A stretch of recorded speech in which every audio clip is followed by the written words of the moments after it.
It's March 18th, 1967, and another remarkable event is about to be uncovered by Arion, Rebecca, and Olly, the Retrospectors. I can tell by the soles of my feet.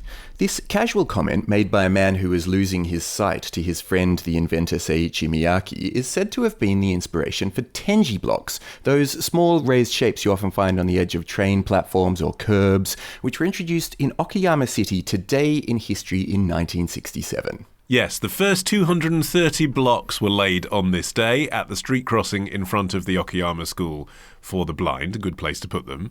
And it was a sort of proof of concept, I suppose, of this idea of basically Braille for your feet, which is kind of amazing because it's 140 years after Louis Braille invented the Braille reading system by the time we get to this day. But that is essentially what it is. People who are partially sighted can feel with their feet as well as with their hands, so why not use their feet to guide them to where is safe to be? It was probably the most significant innovation for blind people in those 140 years, save for perhaps the then radical idea of guide dogs being trained in the 1940s. And Seiichi Miyake himself was not blind, and he wasn't an inventor as a full-time job. That was his amateur interest. He was a hotel manager. He was running a ryokan, a traditional-style Japanese inn. But he also, tinkered with things in his spare time. And in the mid-1960s, what he was actually trying to invent was something that would prevent snow from settling on number plates. I assume because in his capacity as hotel manager, he was interested in the guests' cars. But then he witnessed an incident which really shocked him and caused him to totally rethink his focus, which was he saw a blind man with a white cane trying to cross a busy thoroughfare that had no pedestrian crossing, and the cars were just speeding heedlessly around him as he wandered across the street. And he thought, we need to do something about this. This is, post-war Japan starting to really come into its own. Cities were becoming very busy, very packed with vehicles. And he thought, how are we going to make this safer for the blind? Well, obviously defrosting number plates so people can see which cars hit them.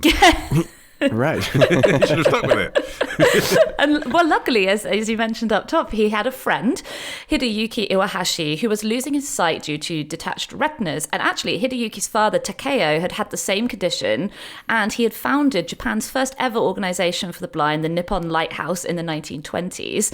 And so Miyake was able to use the Iwahashis, father and son, as kind of a focus group to work out what would best help visually impaired people navigate Japan's increasingly busy urban streets.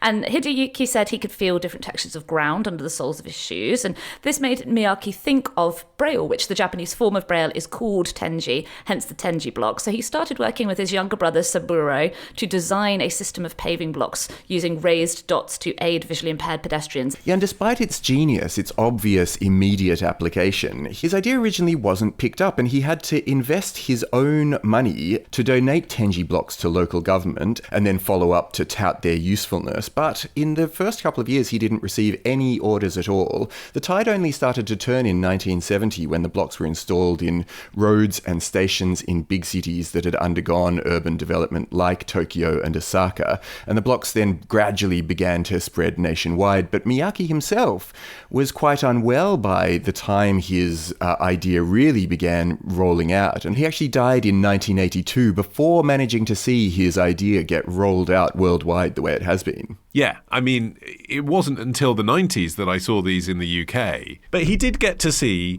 the first big implementation of his Tenji blocks, which was in the Japanese railway, which goes to show that it's not just, I think sometimes people think it's sort of virtue signaling, if you're building a thing, then you have to show everyone that you're making accessible. The fact that it was a train company that saw the virtue of this immediately tells you the practical sense in it. I mean, that is a classic case, isn't it?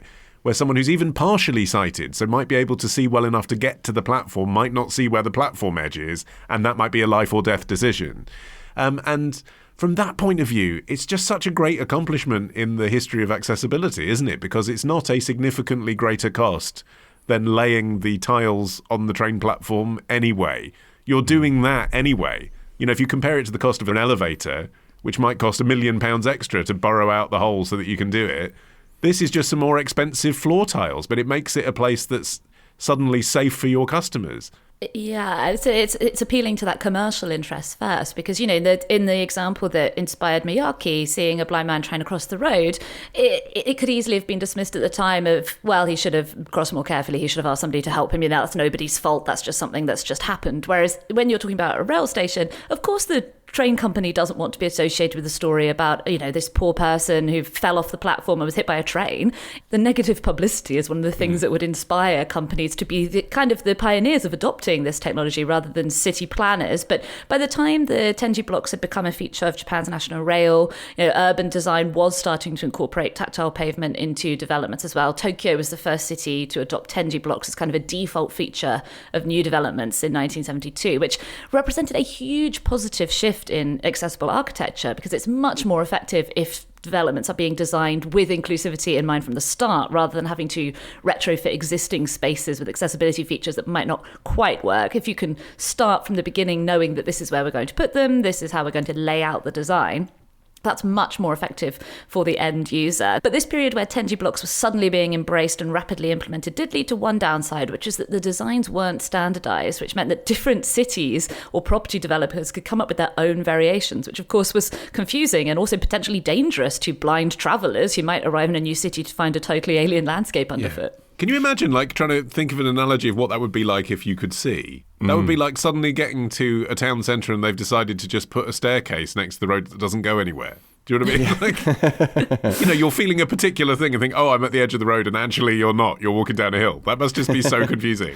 Yeah. I mean, the very small amount of, like, negativity associated with Tenji blocks is, I suppose, first of all, to do with the fact that there was this standardization required, and anyone who had implemented blocks that are now non-standard had to tear them up again. But also the idea that one of the big ways that you can improve a city for visually impaired people is to just fix pavements in the first place and make them better, and rather than just ripping up all the roads, if you're not doing a city where you're starting from scratch but you're actually trying to retrofit a whole city, that money would be better spent just making the roads more even and easier to navigate in that way. But I think, you know, if there's no sort of limitation of cost, everyone agrees that making a city more accessible for visually impaired people is a good thing, and that's why you started to see this happening all over the world. And Tenji blocks appearing in the US in the 1990s in response to the Americans with Disabilities Act. The UK, Australia and Canada have also embraced tactile pavements in their cities. It happened in Australia during the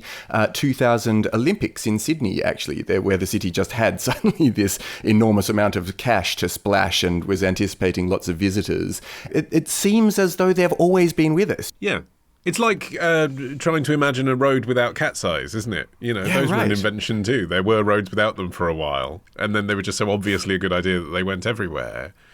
And actually, it's so universal now around the world that many Japanese people apparently don't realise that it was a Japanese invention. And yet there are proportionally many more Tenji blocks in Japan than in countries like the UK and the United States. Because looking online at some of the photos of Japan and the way they've really embraced this technology, it might seem normal to the people who live there, but tourists take photos and upload them online because it seems unusual to them, because they have them not just on high streets, not just at train platforms, but also inside buildings, like at shopping malls, guiding your way to the top of staircases. All large buildings in Japan, like hospitals, schools, department stores, are required to include Tenji blocks around potential hazards, particularly like stairs and escalators, and also to guide users kind of along safe routes. But it's funny to think that we're all kind of agreeing that this feels like an innate, natural thing to be on the pavement, and yet it was invented. But, you know, it's still the case that there are inventions now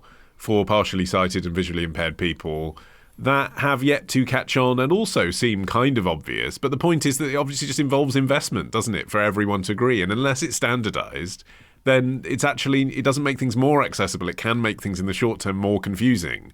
I saw a startup called NaviLens. They embed sort of like QR codes into the Tenji blocks, so that your smartphone syncs with it and your phone buzzes and vibrates to tell you which way to walk as you walk around. And of course, that doesn't just have to be into tactile blocks. That can be in museums and public spaces and everything. And it's an obvious kind of next step forward, isn't it? Most people have smartphones in their pocket, particularly visually impaired people who use them for a variety of supportive things.